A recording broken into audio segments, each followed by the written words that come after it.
Now, I think that the way in which the government has responded decisively to the banking crisis, the way in which the NEC, the sort of economic war cabinet has acted, has really shown that it can do. But Nesta's right to highlight that the role of government during a recession increases in such areas as the maintenance of public services, the maintenance in investment in science and R&D because of the pressures on the private sector. Let's be absolutely clear. Our strategy as a government is to maintain investment in science and innovation as we go into this downturn. It's the only sensible strategy for this country. That's the strategy which we're going to follow. So there's an urgent need to make sure that the way in which we do that, we get the maximum possible value out of it. So we do have to make central government much more nimble. We've had a decade or more of growth, and during a period of growth, you can afford to sort of move cautiously before deciding on major projects. Frankly, we just don't have that luxury anymore. Of course, the evidence base has to be there before making important decisions, but we can't afford the economic costs of cumbersome bureaucracy.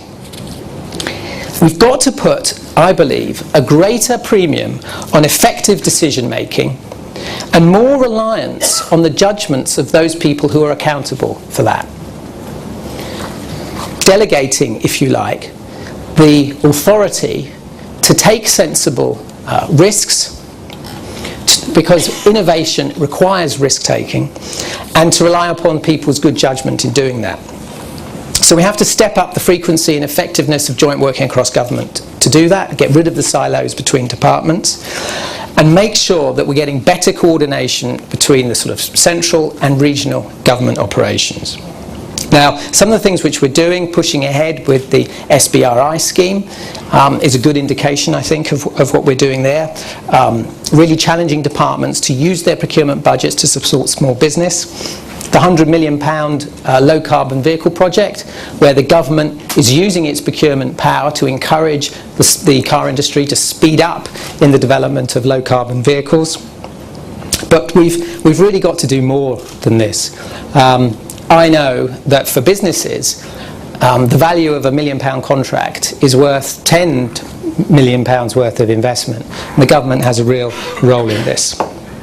So Britain has got to make sure that it is undertaking the research and development now to make sure that we are a global leader in the next generation technologies, low carbon, nanotech, biotech. And we've got to make sure that we use our substantial purchasing power to underpin nascent markets in this country, to give entrepreneurs the confidence that they are developing technologies for which there will be a long-term future, and that their government is supporting them through these difficult market conditions. Now, the second point I want to make relates to finance. The pre-budget report demonstrated our determination, if you like, to support the cash flow of SMEs in the short term. £1 billion of bank lending support and a separate £1 billion guarantee facility to do exactly that.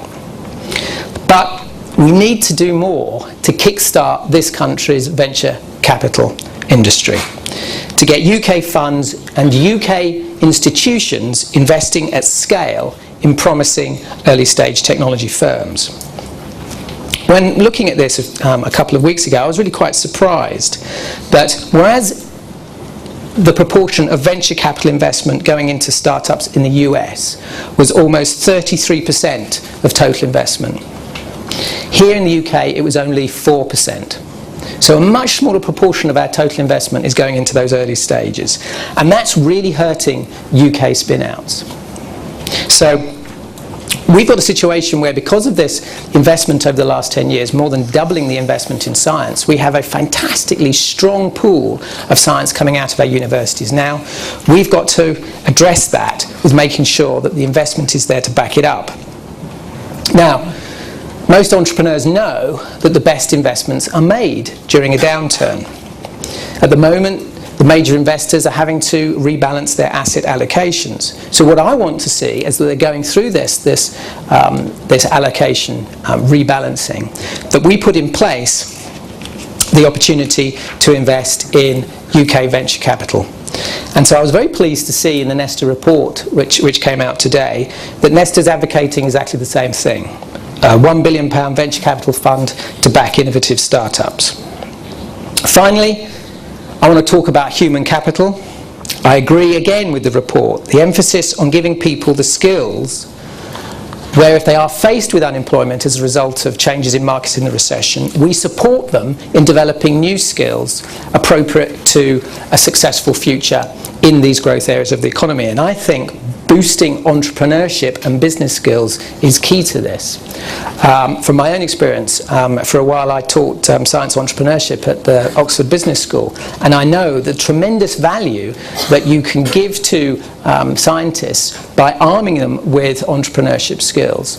Well, I think we can do more as a government in being more flexible in terms of the training provision and support from our universities to allow people to do this. We've just given the go-ahead for a National Academy for Enterprise.